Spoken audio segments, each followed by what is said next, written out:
Yeah, Okay, that's fun. good. Greetings, my friends. This is the 80/20 show, and my guest today is Wesley Bloome. Wesley from Atlanta. And let me give you an introduction, give everybody an introduction before we start asking questions. So, Wesley started his pressure washing business a few years ago as a college freshman to help pay for tuition. Fast forward to today, and Wise Guys Pro Wash has roughly 18 employees. It's a seven-figure business and growing fast in Atlanta, Georgia. And Wesley, first of all, welcome to the show. Thanks for joining us. Well, thanks, Sid. I appreciate you having me. Yeah. Well, why did you decide to start power washing as opposed to anything else you could be doing as a college athlete? You played tennis, you played football. Why power washing? I wanted a way to make money. I grew up in Atlanta, and then I went to school. I went to Maryville College in Tennessee, south of Knoxville. And so it's about 3 hours away. And so I needed to find something that I could do over the summer that I could then go back to school and it wouldn't matter. And so I thought of pressure washing because I could do it while I was home over the summer in Atlanta, and then I could go back to college and it didn't matter. One of my initial thoughts was landscaping, but what are those people going to do when I go back to school? I obviously can't cut the grass. Right. So, I thought it was a great idea. But then I realized I didn't know how to do it. And that was a whole nother thing of trying to figure it out. So I had no experience when I started it up. It was just kind of an idea. It made sense until I realized that you have to know how to turn the machine on. And I didn't know what a choke was, and I didn't know what quick connects were. I didn't have a machine. Like literally, I honestly, in all seriousness, I don't know how I thought of pressure washing. Okay. But I just did. Yeah. So where did you go to start learning? A lot of YouTube, really. So yeah. YouTube was was the starting point. That was where I started. Michael Chrysley had a pressure washing channel. Now Jason Guyman runs it. I think it's Pressure Wash Help now. But so that was really big initially, and then I started watching videos from Keith Kelfis. So that was like the first summer. I would watch his videos, and so that was kind of how it first started. And then so that was the first couple of years. And then I started going to, went to my first huge convention. And then the trajectory kind of went up from there in terms of I found out about eClean magazine. I literally read every single edition of eClean magazine. It was like 4 years of magazines. I read them all just to try to learn even more about the industry. Yeah. Yeah. So as a college freshman, you were 18, 19, you're 26 now. You've grown a significant and fast growing company. I mean, you're really making it run well and move. At what point did it click and you go, hey, wait a second. No, first class, what were you studying in college? What was your major? Finance and accounting. Okay, cool. So getting into business for yourself and maintaining that was not really a stretch from your degrry. Yeah, I mean, it was my expectation was always going to be that I was going to own my own company. Okay. My dad has been a small business owner my whole life, so that was that wasn't new to me on that standpoint. I just didn't know what it would be in. So when I got to college, I didn't know what to major in. I was actually undeclared until the last possible second, and that's when I said, "Oh, finance and accounting, it is." It was like I could have done management, but I thought finance and accounting, at least it's more, you at least know what that means. If I say management, you don't really know what that means. Right. It's kind of broad. Yeah. So at some point, your sweet side summer hustle, it clicked and you were like, hey, wait a second, this could be like, a real business. When did that click for you? What was it that made you go, hey, this isn't just a summer shuffle? Yeah, I mean, the whole thing was, the name was College Student Pressure Washing. I came with an idea for a logo, and I had literally walked to the dorm. In my dorm, the floor below me, there was an art major that I knew, and I said, hey, I've got this idea for a logo. Can you draw this? She literally drew it by hand. And I remember my goal. I remember my goal was I wanted to make $3,000 that summer. That was the goal. Well, Sid, I did it in the first 2.5 weeks. Right. And so that was one of the moments where it was like, well, I might be able to pay for my school this way. And so that was the first initial light bulb was, let me pay for college so that way I don't have to take student debt on, because I paid for all my school. My parents weren't able to financially support me. So I was financially independent from the time I left home to go to college. And so that was the first light bulb, but it was years later where the light bulb for this to be a real company happened. Yeah. Yeah. So did it, like after you graduated, do you go, I can't call the student pressure wash anymore. I need a new name. Yeah, so when I went to my first convention, that was when the light bulb went off that I wanted to do this after school. Yeah. I walked in the room and I was like, wow, I am probably 10 years younger than Everybody. everyone, Yeah. and so it was kind of like, and there was some guys, and it was like, if some of these guys can do this, like I know I can do this. And so that was kind of the initial thought, and then I dug a little bit deeper in terms of learning more, and then yeah. Okay. So I wanted to have you on the 80/20 podcast for a while, but primarily because one, I've known you for a few years. I've seen your trajectory and fast growth, but you spoke at the huge convention this year, and your teaching topic was minimal changes for $1 million results. And that appeals to me very greatly because the 80/20 principle is all about, what are the small moves that can have big returns? What's, getting a bigger result from a smaller effort. So let's dig into what you taught at the convention and just kind of highlight some of the things. Define a small move that has $1 million result, and then give us an example. So the way that I look at it is that, there's a lot of little actions that we take as business owners every day. And there's a lot of, and not just as the business owner, but as an employee, right? Because we all start out, we're an employee to our own business, we're in the field. And so there's a lots of little things that we have to do. And so it's you start small and you kind of build it from there. What I mean by that is how do you have your equipment laid out? So it's not just the kind of equipment. A lot of people, focus on the type of equipment. I got to have an 8-gallon minute machine pressure washer, right? Sure. That's not really what it comes down to. It's how do you utilize what you have? How are you reducing trips back and forth to the truck? Do you always have, your pressure tips in your right pocket where they're going to be, or are you kind of mixing matching, right? So it's starting that small. Is the equipment going back in the exact same spot, or do you have to spend 10 minutes every job looking for something? Yeah. So it's kind of, that's kind of the thought, is that you start really, really small, and then you just kind of build it up from there in terms of, yeah.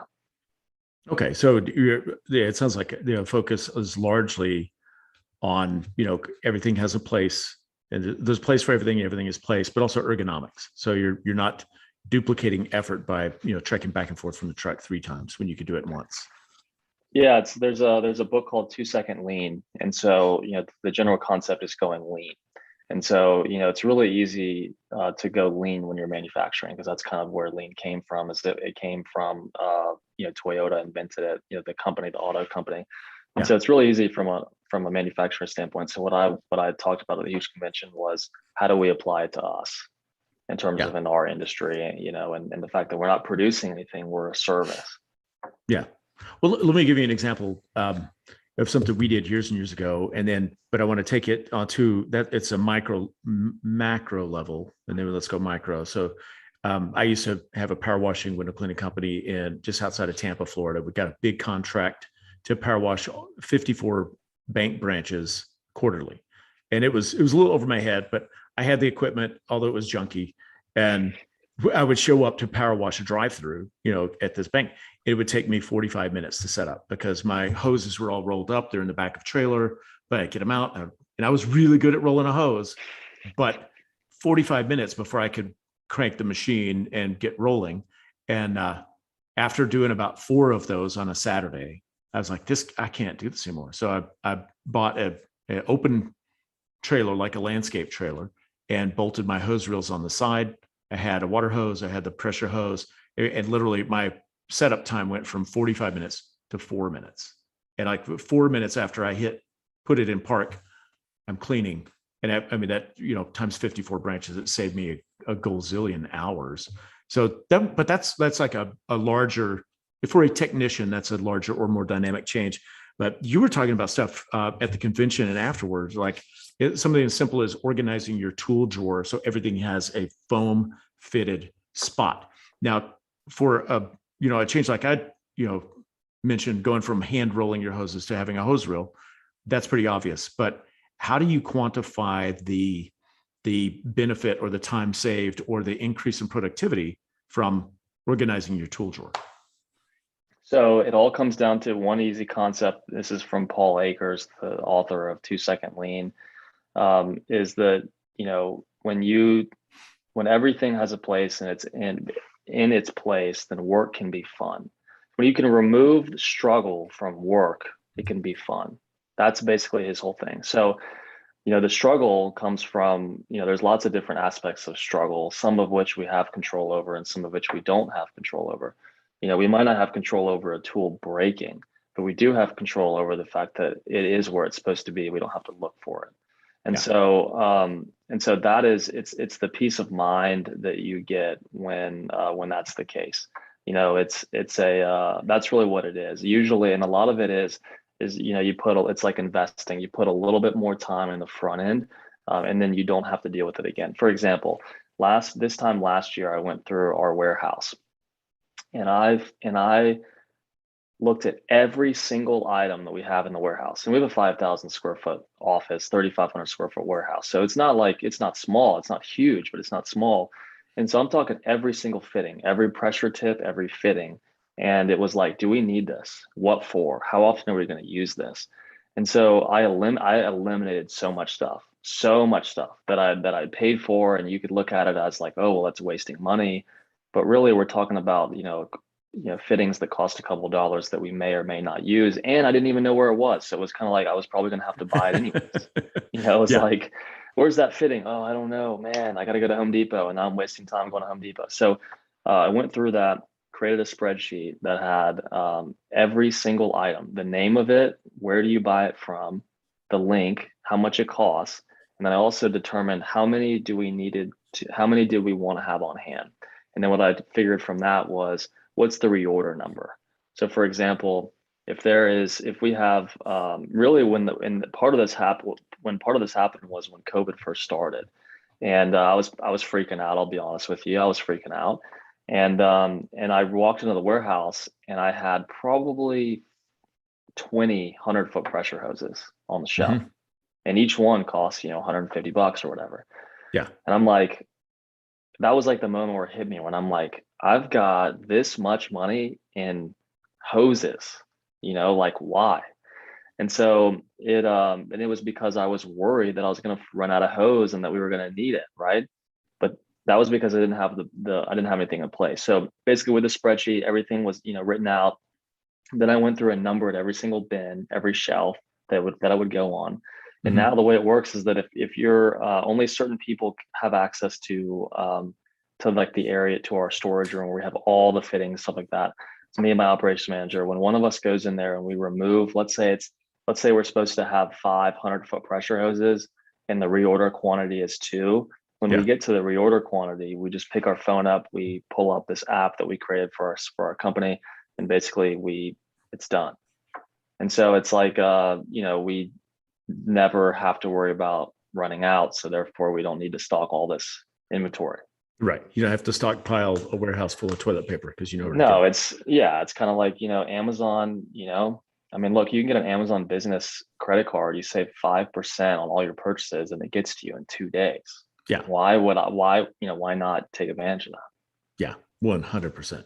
So you said you built that whole spreadsheet, your inventory maintenance, your par values, and that you built it all. I mean, did you have a template or did you use an app or anything? You just said, I just use Google Sheets, which is cool because then you can have it on your phone too. So, some of it's on the computer, some of it's on your phone because everything had to be labeled. It's not a label maker.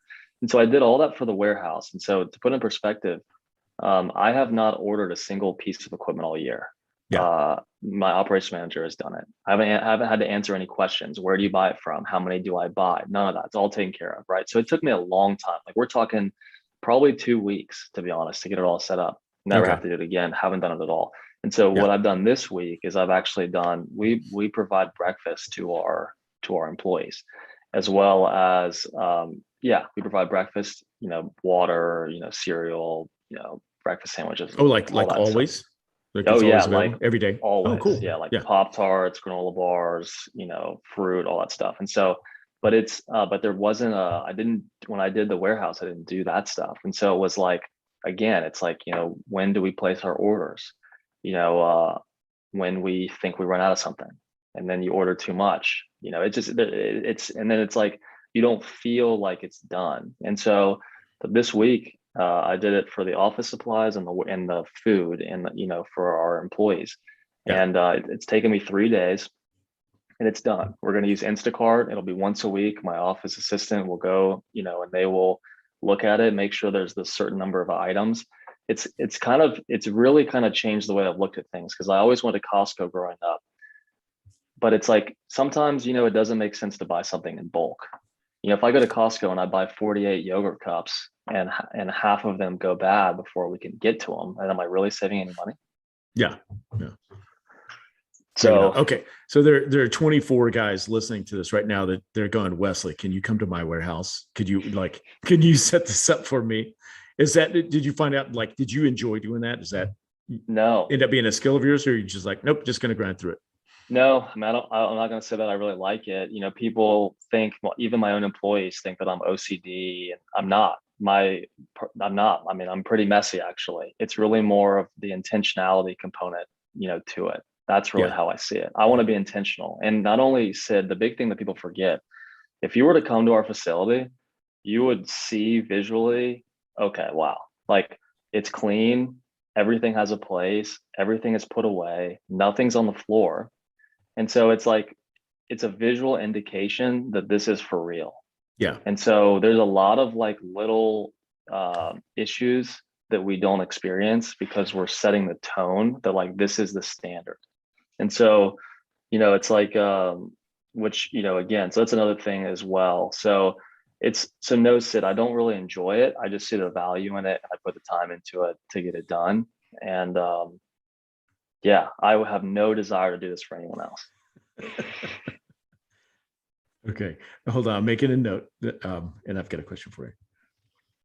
All right. So you mentioned at the BBB a couple times ago, you introduced as your $10,000 idea. You talked about the 2-second lane, and you said you're talking about one thing you did was rearrange the order of your morning vehicle checklist. So instead of checking things off in item order, you went in like clockwise around the vehicle. You check, and you cut your time down from like 12 minutes to 3 minutes or something like that. It was pretty significant. So that makes sense. You also talked about using Kaizen foam or pick and pull foam to put the stuff that's in your van in a very specific, place. And so it's always there and it doesn't bump around. But you managed to quantify that. And you said our productivity went up 20% from doing these simple little changes. How do you measure that? Was it just, looking at the big picture numbers? So one of the simplest ways is just by company man hour. So we, total revenue divided by total tech hours. Yeah. And so we, that's how we quantify, because, that's how much time in the morning are they spending, how much time at the end of the day, yeah, and so forth. And so when everything stays the same, the only difference is that we we change the layout of the truck, and that man hour goes up without price increases or anything like that. Then that's kind of the only thing it can be. Yeah. It's like the same guys, roughly the same amount of revenue. Right. It's those little things. So do you have do you do anything? I'll call it a fireman's drill, where you have your guys like, okay, grab your stuff, go, and then time them to have, like, how long does it take to get out of the shop? No, we should. I mean, we should. What we do right now is that they have to be done with their morning report. So they're supposed to get here at 7. At 7:07 is when our morning tech huddle starts. Okay. And so they have to be done with their morning report by 7:07. What's involved in a morning report? Then they're late. That's the checklist. That's gotcha. what we call the morning checklist, where they go through the truck. And so what we'll do is that, so we don't time them, but my operations manager will intentionally remove items from the truck to see if they notice that it's gone. Because that's the other thing too, is that if it'll go stale and they won't actually check. It's like they just assume it's there. And so, that's highly recommended. And you don't do it every day. Remember that it's all about the randomness. Yeah. When they know that you can do it, but they don't know when, you're going to get a better result than if it's every day or every Monday or every Friday. So we try to make it more random with the items. They might be something super obscure, like the first aid kit's missing. It's Yeah. not behind the driver's side door, it's something like that.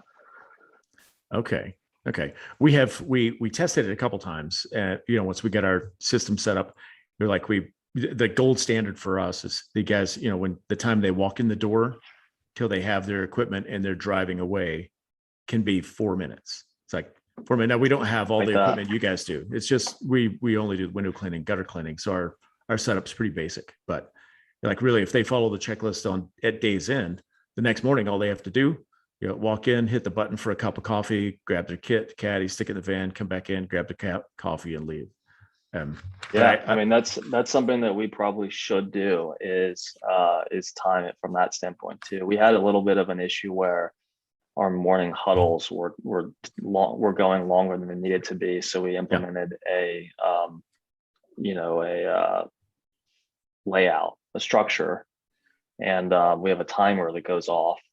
We have a large clock. The timer goes on when the huddle is supposed to start. It goes off when the huddle is done.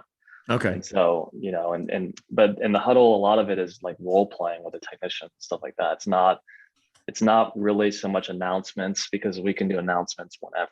So It's really more to try to use for training.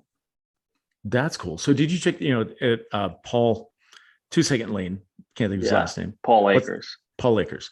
Yeah. He talked about going from a weekly huddle to a daily, like every morning they would have their weekly or their daily huddle, like 15 minutes or however long it was, an hour meeting every morning.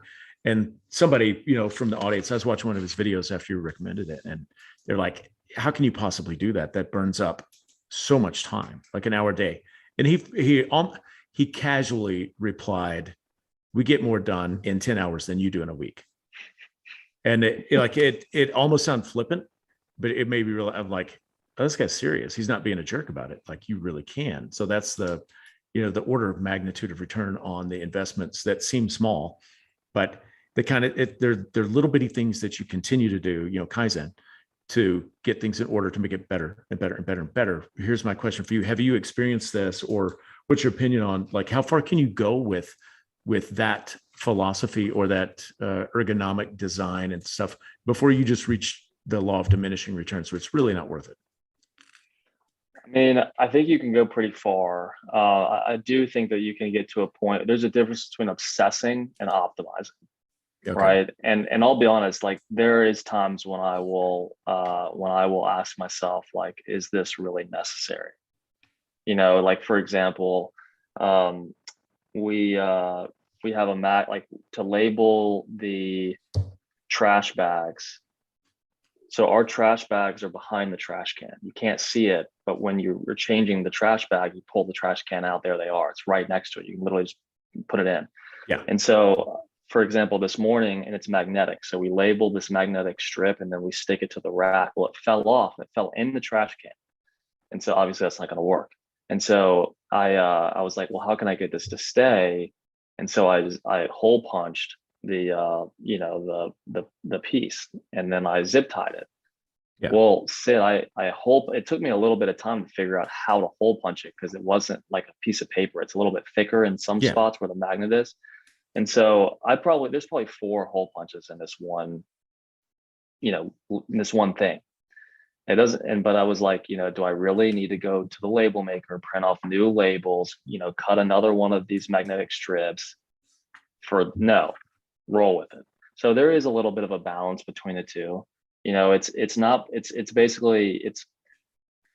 perfection. The objective is not perfection. You will not achieve perfection, and so personally, I definitely catch myself sometimes where I'm asking myself So there is, but I think most people are not on my side of the spectrum. They're on the other side of the spectrum. Right. Where it's like, when you don't have anything organized, you need to get it organized first. Right. But it's like, if we're late, like for example, on our rack, we have coolers for all the trucks and all the coolers are the same and they're all numbered. And then on the rack is a number for each truck. So you just set the cooler on above the number. It's pretty self-explanatory. Obsessive would be like evenly, like taking a freaking measuring tape and measuring out the distance between each sticker. Yeah. That's not lean. That's obsessing. Okay. Just put the sticker on there. Yeah. So yeah. So there is a little bit of that. It's a very valid point, and it is something that I catch myself, because again, I mean, yeah, I mean, it's perfect is a great fantasy. Okay. Did you have you seen an actual difference with your team? Like if somebody's listening, if you're listening and you've got like, if you got a cluttered workspace but you're in the cleaning business and you expect your guys to show up neat and tidy and do an amazing job and keep things in order, but back home it's a mess, that has a limiting effect on the way people view your business. I loved what you said. You're like, what you did with your warehouse is a cue that this is for real.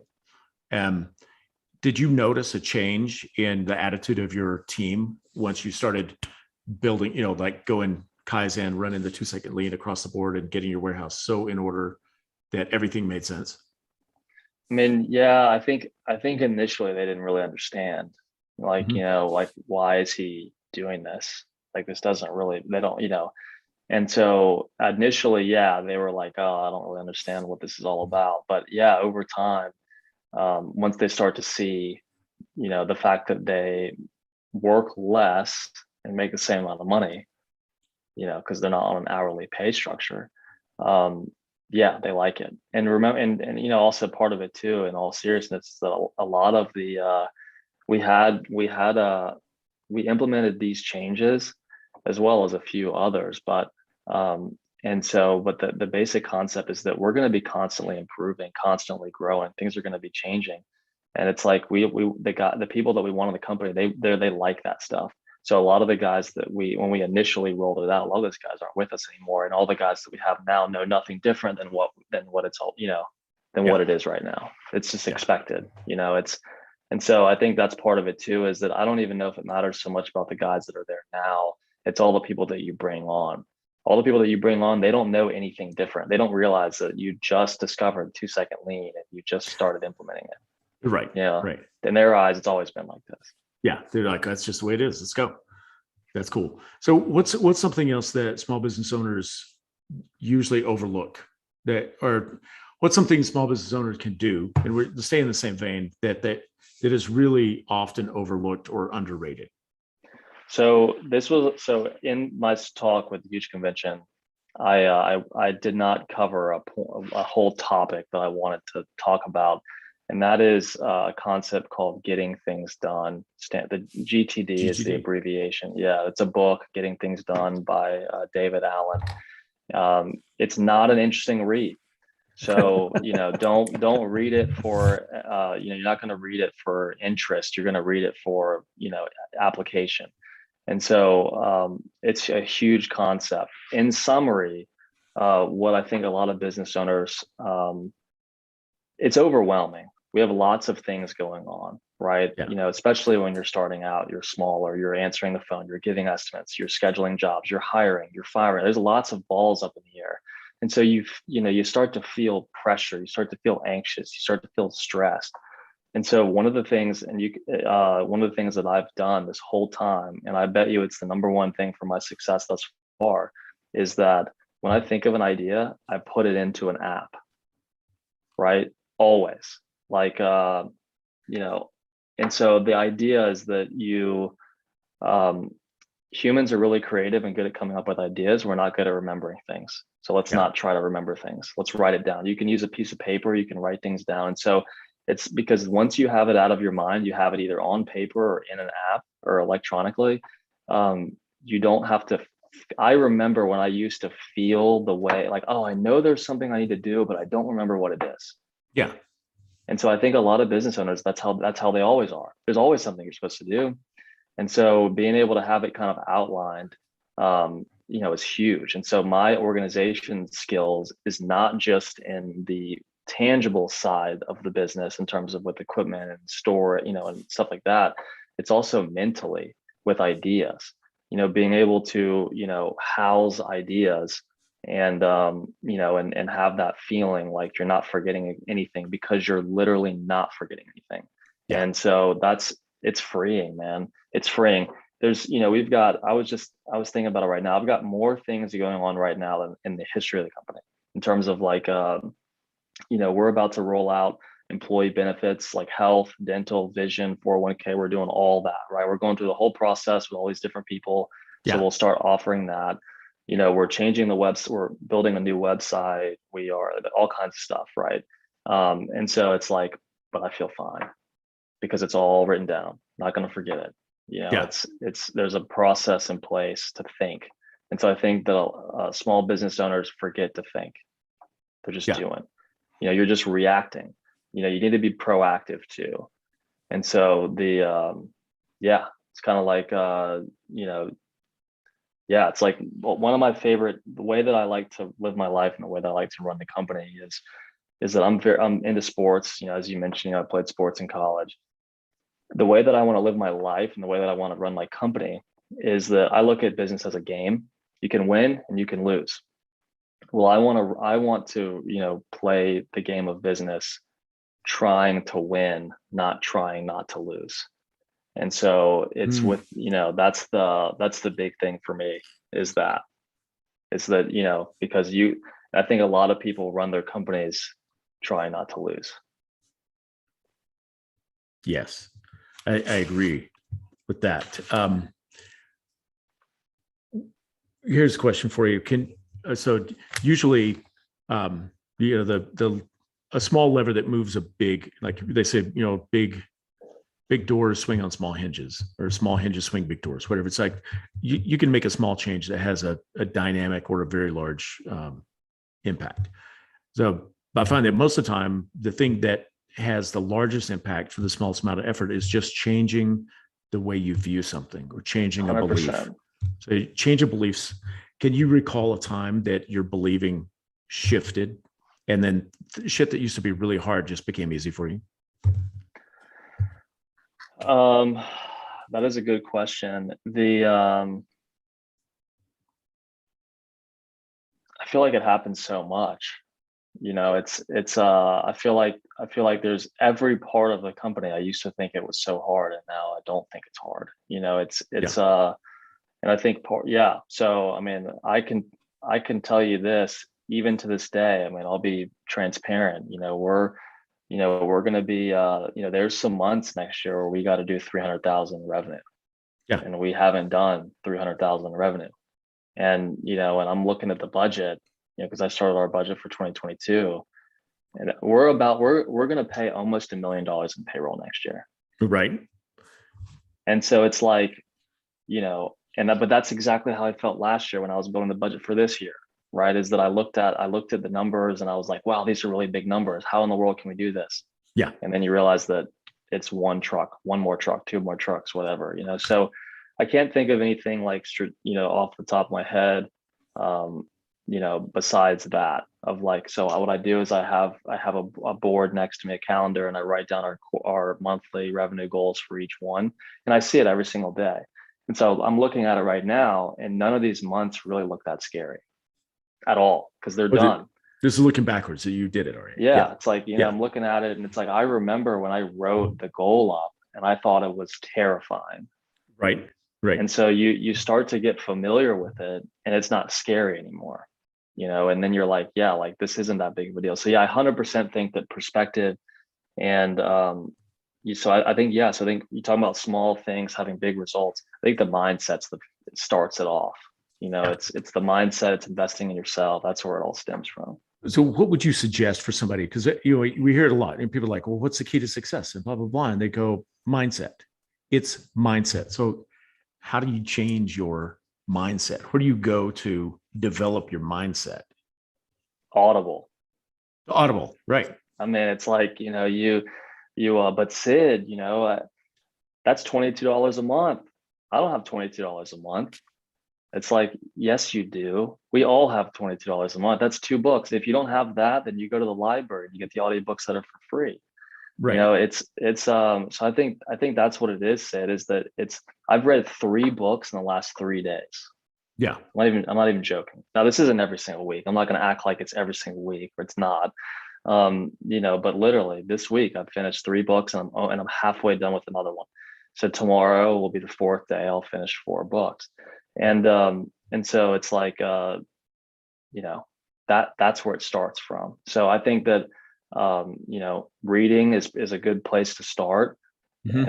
And it's the constant improvement. That's what it is. People say mindset, which is great. It is mindset, but you can't change your mindset if you don't learn.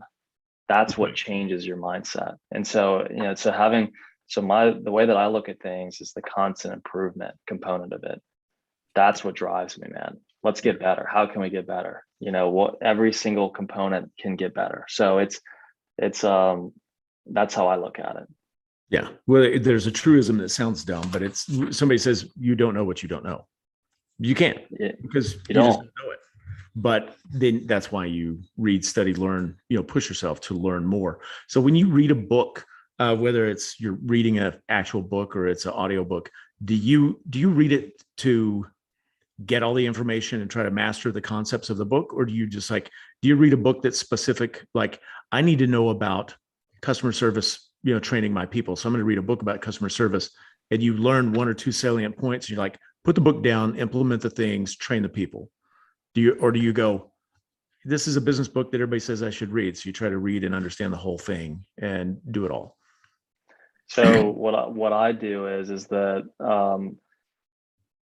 I listen to the book. So I try to go from like interesting book to more boring book, kind of alternate. Yeah. All of them are nonfiction. They're all personal development or business or marketing or sales. I'm not reading fiction. It's never going to happen. I'm not reading for entertainment. I'm reading because I want to learn.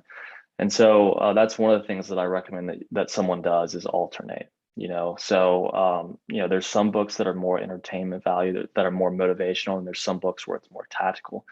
And so that's one of the things that I do. And then also what it is too is that I don't worry so much about the implementation right now.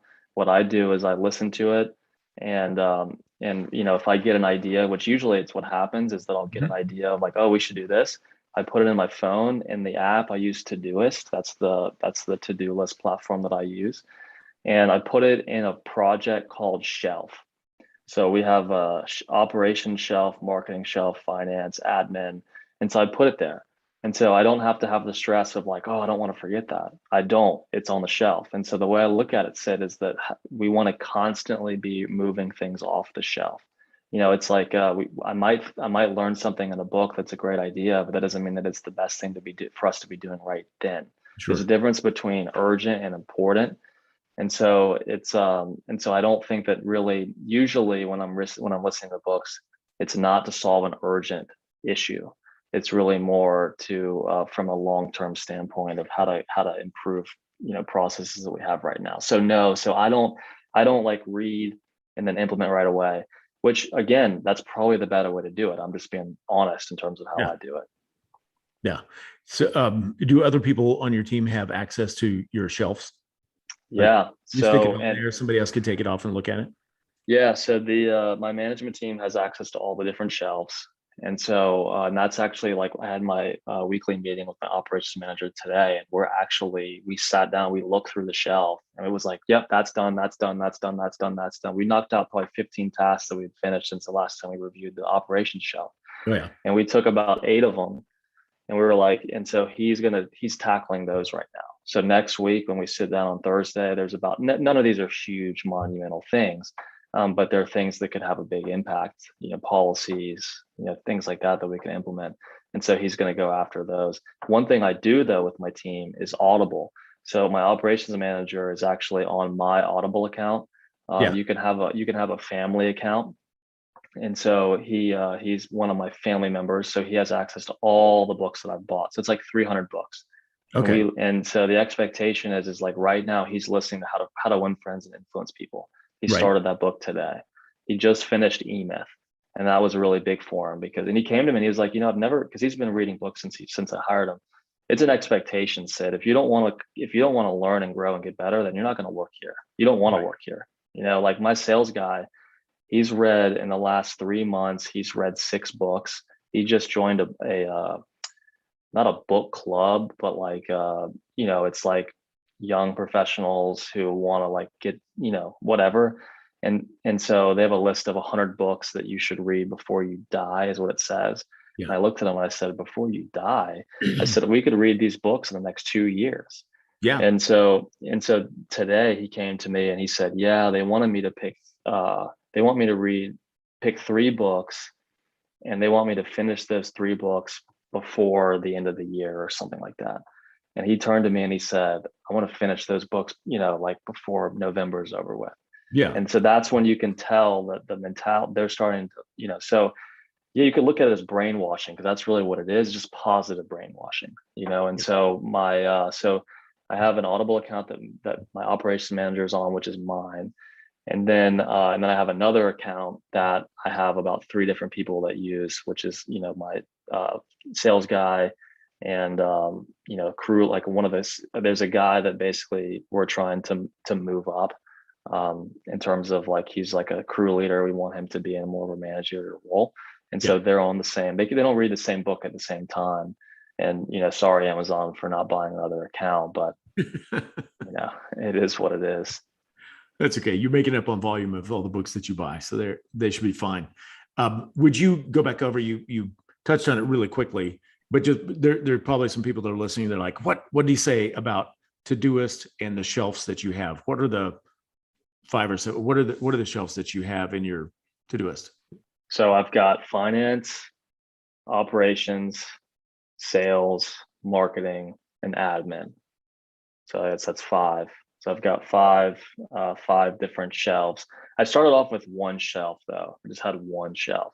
Yeah. So you can start with 1, and then basically kind of, you can always take that 1 and then separate them out. So I would start with 1 shelf. That's how it was before, initially, and then we kind of grown from it. And look, you can look at it as it can be a little bit overwhelming, because we probably have 200 different things in the shelf.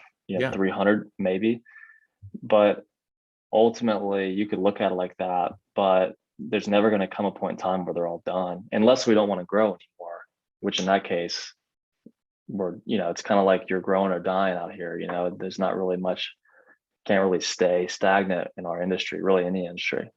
You're right. So your acronym for your shelves there, finance, operations, sales,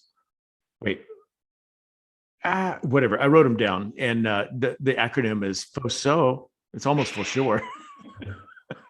Like that. I didn't even notice that. FOSO, man. All right. Hold on. Let me get back to my question sheet, because the funny thing, like I love doing the interviews, and I'm really grateful to have you on. When I'm interviewing, like you say something sparks an idea in me, and I'm like, what? Now I got to write that down, but I'm busy writing it down when you finish it. Anyway, and let me look at my sheet. So I can the next question. You've mentioned a couple of things already that would answer this question. So I'm gonna ask you to think of something else. You mentioned Audible, you mentioned Todoist and what you do. What's a tool or resource that you use to maximize either your time, your effectiveness, or your communications with your team? So one thing too is we use Habit Share. So Habit Share is an app, and it allows you to create habit chains, basically.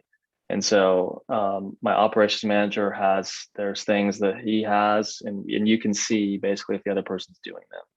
So my operations manager is on there. My sales, the sales guy that I've got is on there as well. And so, like, for example, and they're not just business related. Like when I go on mine right now, my habits right now, is my oral hygiene at night. Flossing my teeth really is the big thing. Working out 4 times a week, eating dinner with my girlfriend 4 days a week, which is like really hard for me to like eat dinner at the table. It's really foreign to me. And then sleeping without my phone is kind of the newest one that I added. So, which is tough, but it's tough. But Sid, I was literally wasting probably 10 minutes when I got in bed, on there. And then probably 15 minutes on the front end. maybe even 30 minutes, maybe 15 and 15. That's 30 minutes a day of just non-value add time. So I set my phone on the charger that's on the totally opposite side of the room.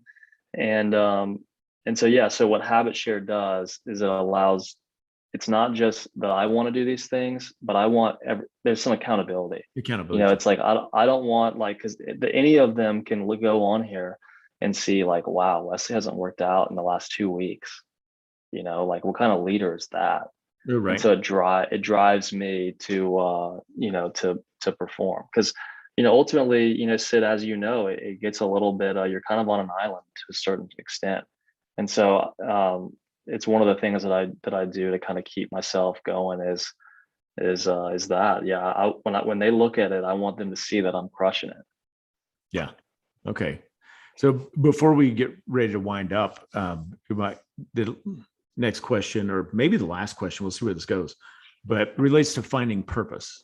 So everybody's got to have purpose. They don't have to. You can wander aimlessly, but in the context of finding purpose, how are you with your business, with yourself, like, and translate this for you and for your employees, like, how are you making a difference? So for me, Sid, personally, it's for me, as I mentioned it many times, is the journey of constant improvement. That's how I look at it, is that, I can get better at everything. And that's what drives me ultimately, is that I love to see that, and so for me, that's what I need personally. For my employees, what motivates me in terms of with the company is really them. I'm not really worried about the revenue numbers and the sales numbers and whatnot. This, but I don't know if all of your listeners do. But I live well below my means, right? Well below my means. We're talking, if you do the income divided by the hours worked, I mean, below minimum wage, type deal, right? And so, and it's been like that since the beginning. But not that I don't have nice things necessarily, but it's well below my means. I have roommates. I own my own house. I have roommates that live with me and stuff like that. So it's for me, I don't really worry about the income component or the financial component or the sales component at all. I just focus on the getting better component. And then for my team, that's really what drives me, is that I want them to, like, one of my employees right now is legally deaf. Wow. And so he can't hear. I think one of his ears, he can't hear like at all. The other one, it's like 40%. So he is legitimately deaf. And so he needs hearing aids. And so one of the things that drives me is I want to get him hearing aids. I told him that too. I told him that, and we're going through the process right now. One of the things is that to do that, we're establishing these benefits and things like that. And so I love to see that. I love to see, them kind of getting better and getting nice things for themselves and being able to take care of themselves, like that. So really, it's what I told everyone at the team meeting was that, look, this is the worst the company's ever going to be. Literally right now, it's the worst ever going to be. And so and so that's kind of my purpose, is I know I'm going to be just fine. I'm not really worried about that. It's really more of like, how can I take care of the team? And if I can take care of the team, then naturally I will be I'll be in a good position. So it's kind of looking at it that way. I think a lot of people look at it the other way of like, oh, I really want to make money. I really want to buy this nice truck, or whatever, this vacation home or what have you. But it's like, I've looked at it the complete different, way, and yet I could still buy those things if I wanted to. Yeah. But I don't, so it's so yeah. And I think a lot of it too is that the team really can sense that, and it's like and so then they want to work harder. Yeah. But cool. Do you find, like, as you're doing things, it sounds like you really want to take care of your team and make a difference in their life and help them make a difference 100%. as they grow. So do you end up with not reciprocity, but like you've got their back? Does that build a solidarity where they have your back? Like they'll go to fight, to battle for you because they know you will take you'll take a bullet for them. I mean, I don't even know. I don't even worry about that. I don't even worry about it like that. I mean, I think that I don't have any control over that component Sure. of it. It's kind of like, there's been times, when I've invested in someone and, financially, time wise, energy, to really try to help them grow. And they've gone from, I had a guy who I brought on who, when he started working for me, he was making $12 an hour before, like $11 an hour. And the guy ended up making like $65,000, 1 year. Yeah. And he was like, he was doing really, really well. He turned his life around. He had some really bad stuff in the past, and he couldn't act right, and we had to let him go. We gave him a bunch of final warnings and so forth. And so, there's been a few situations where, like, I don't have any control over that. I can't make someone do what I want them to do, or, I can't make someone, do the right thing, or in terms of like make the decisions that's best for them. So I don't worry about it at all. What I control is like all I can do is control what I can control and the investment that I put in. And, I like to believe that, that they'll be more inclined to fight for me if it came down to it, but I don't expect it. I don't do it for that reason. Right. I do it just because it's genuine, and yeah. But yeah, I mean, I've gotten burned multiple times. It's not, but again, I don't let that discourage me. I have to live with myself ultimately, and I can better live with myself when I treat people that way. And that's all that I really care about ultimately. That's very cool. So how do people follow you or learn more about the stuff that you're doing? Well, I've got this course, and no, I'm just kidding. I don't have any of that stuff. So I got no course, unfortunately. I've got no way to monetize my interactions with anyone, Yeah. nor do I really have the desire to do so. But one of the things that people can do is, if they want to download Voxer, the app, Yeah. Voxer, and they want to send me a message on there, then we can talk on there. So my username is Wesley Bloome. I'm sure it's in the show notes or whatever. It's not spelled like Orlando Bloom. And and you can send me a message on there, and we can kind of go back and forth. But just know that I'll tell you the truth. I'm not going to sugarcoat it for you. So so keep that in mind as well. Okay, cool. That's very generous of you, by the way. Thank you. And do you have, before we go, do you have any parting wisdom or last, like, just a piece of advice for, for anybody listening? I was going to try to define the listeners, but you know who they are. I mean, not really. I guess one of the ways that I didn't come up with this. I don't remember who did. I think it might have been Bradley that came up with it.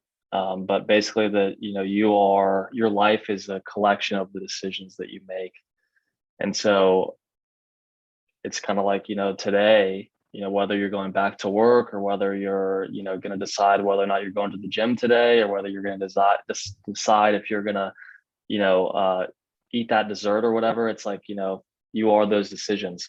So after we get off here, Sid, about to go to the gym 4 days in a row this week. I could not be any sorer. More sore would be the correct term. Could not be any more sore. Do not want to do it. But again, we got to get it. It's the last. I don't want to work out tomorrow, and I got to get 4 days in this week. So today's the day. Right. I believe it's Jeff Olson. He authored the book, The Slight Edge. And one of the phrases he used often was, "It's easy to do. It's easy not to do." So it's the accumulation of your decisions, but it's that simple. It's just, is it a yes or no? Yes. Okay, do it. Don't fool around. Well, cool. Yeah. Well, Wesley, I appreciate your time, and thanks for joining us. Thanks for sharing some of your story and some of the things that you have done or that you're doing to make a difference, both for your company and in the world around you. There's more stuff I'd love to talk to you about, but I guess we'll have to round up for, like, let's come back in a year and talk about your $300,000 a month, and I'll ask the other question. Yeah, I'm fine with that. Always enjoy talking to you. What the listeners don't know is that I used to watch your YouTube videos back in the day too. So yeah. We're cool. You and my mom used to watch those, and that's it. 2 viewers. Thank you. Well, cool. Wesley, thanks very much. I'm going to kill the recording, and then I've got a couple more things.